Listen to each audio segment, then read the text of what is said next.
Hi, for those of you who are just tuning in, got a technical problem here. Don't know how to get rid of whatever's on the screen. Okay, did that.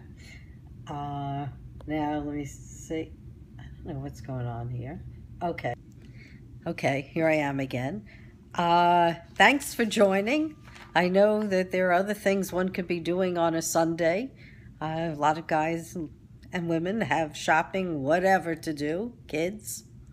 I just want to say, hey, it's my pleasure to take the time to be with you because this is my passion. I have devoted a lot of time to thinking about our economy, and I've got a lot of solutions, but I need your help. Big shout out to those joining us, Indonesia, England, I guess Guten Abend to Germany. It must be getting late there. Ciao to those in Italy or Italian. Somebody asked me American versus Toyota or Volkswagen. I worked for Ford Motor Company. That was my first job out of university. I loved Ford Motor Company. I still drive a Lincoln. So I guess I can say it's a global world. Everyone can play. Test drive what you will, and you decide. I can only do what's good for me. But I know in what's doing good for me, I can tell you what may be good for you, and maybe you guys will listen. So we're going to see the next film, which is about why we need to end mass incarceration. One of the things Robert Reich doesn't mention is that, like so many other industries in our country, jails have become an industry. They're nonprofit.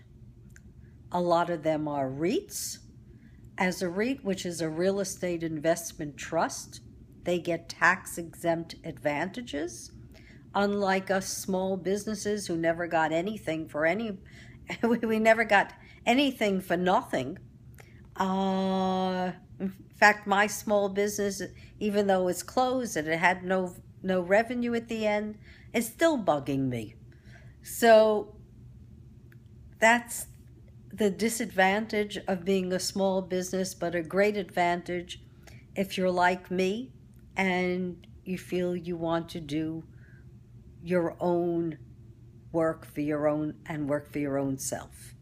And I guess a lot of us are. We're entrepreneurs. We were the backbone of this country and our society. So once again, mass incarceration, it ain't happening for nothing. There's a reason.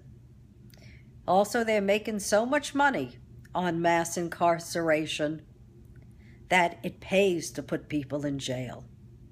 And there's an added benefit. Did you know that guys working in the federal prisons are taught job skills? That they could become flooring experts? That they could become manufacturers? You tell me what normal small business could compete with labor that's in jail. But this is not short-term jail programs. This is long-term jail programs. The poor kids in short-term jail programs, they don't get anything. They are stacked there like cattle. I read an article and I put it on the blog, The Voice of Joyce. There are 1.5 million black young men or older who are not in the population anymore. Either they've died or they're in jail. That's pitiful. So how can young black women marry within their race if there's nobody there that's their equal, or so few? They said there's 85 black men to 100 black women. This is not acceptable. We are a leader in society. We're a global leader. We have to start acting like a global leader on all of our fronts. That means here at home as well. No sense carrying a big stick if we can't be just in our own country. So now I'm going to put on the 2-minute video. Sorry for preaching.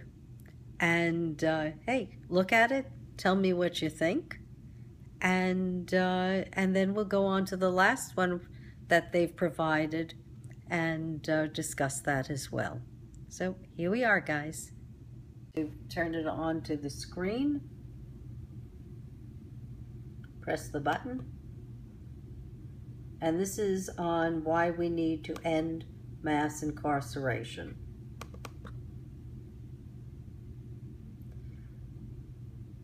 I think that I'm probably more,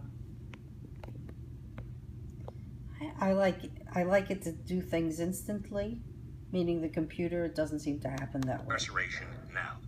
Okay.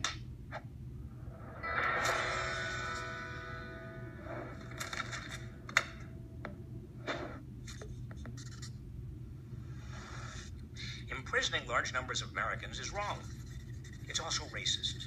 A person of color is more likely to be stopped by the police, questioned, and even arrested. Even if they've done exactly the same thing I've done, he or she is more likely to be convicted and sent to jail. It's also bad for the economy.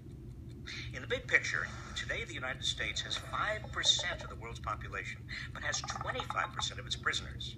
And we spend more than $80 billion each year on prisons.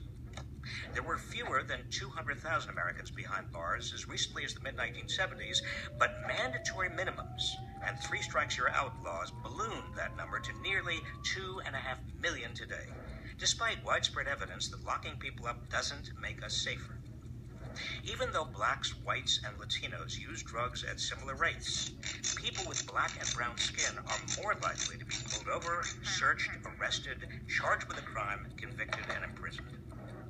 Here's how the economy also pays a huge price. A felony conviction can bar people from getting a student loan, a mortgage, even from voting. It might even disqualify them from getting a job. All of this means a lot of potential human talent is going to waste. We're spending a fortune locking people up who could fuel our economy and build strong communities. So what do? First, we need smarter sentencing laws, end mandatory minimums, and transform the way we treat people who enter the criminal justice system. Instead of just prisons and jails, cost-effective alternatives to incarceration, like job training and mental health and drug treatment programs. Second, stop the militarized policing and end discriminatory policing practices such as stop and frisk and broken windows that target communities of color. Third, stop building new jails, close some existing ones. States are spending more and more on prisons while cutting funding for schools. That's nuts. Finally, we need to ban the box. Stop asking on job applications whether you've ever been convicted of a felony. Already, dozens of states, cities, and counties have passed bills demanding that employers consider what you can do in the future, not what you might have done in the past. Instead of locking people up unjustly and then locking them out of the economy for the rest of their lives, we need to stop wasting human talent and start opening doors of opportunity to everyone.